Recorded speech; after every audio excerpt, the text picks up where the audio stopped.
কক্সবাজারের উখিয়া রোহিঙ্গা ক্যাম্পে পাহাড় ধসে ৯ জন নিহত হয়েছে। নিহতদের মধ্যে ৮ জনই রোহিঙ্গা নাগরিক।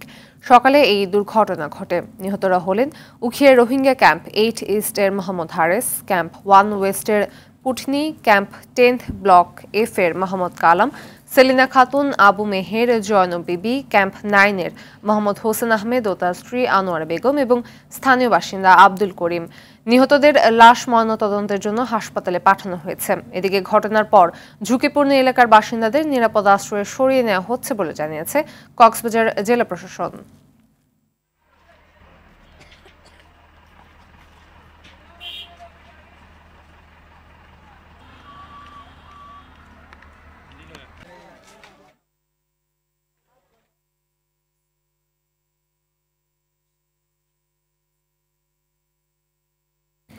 দর্শক, এ বিষয়ে আরো জানাতে কক্সবাজার থেকে যুক্ত হচ্ছেন সহকর্মী সাইফুর রহিম শাহিন।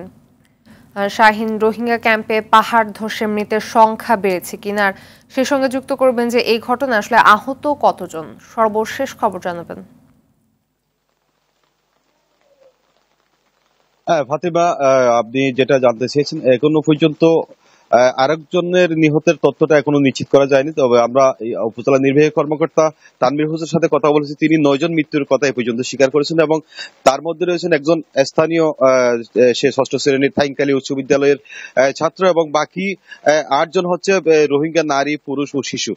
তাদের নিহত হওয়ার তথ্যটি তিনি নিশ্চিত করেছেন এবং আহত এ পর্যন্ত কাউকে পাওয়া যায়নি, যেটা নিশ্চিত করেছেন যে ফায়ার সার্ভিসের কক্সবাজার সহকারী ও পরিচালক অতীশ সাকমা। তিনি জানিয়েছেন আহত তারা উদ্ধার করেনি, নিহতদের উদ্ধার করেছে। এখন স্থানীয় রোহিঙ্গা এবং স্থানীয় লোকজন যে পাহাড়ে যে ছাপা পড়ে অনেকে আছেন সেটা আশঙ্কা করছেন। তবে এখনো পর্যন্ত আর বাকি ৯ জনের পর আর কোনো লাশ উদ্ধার হয়নি।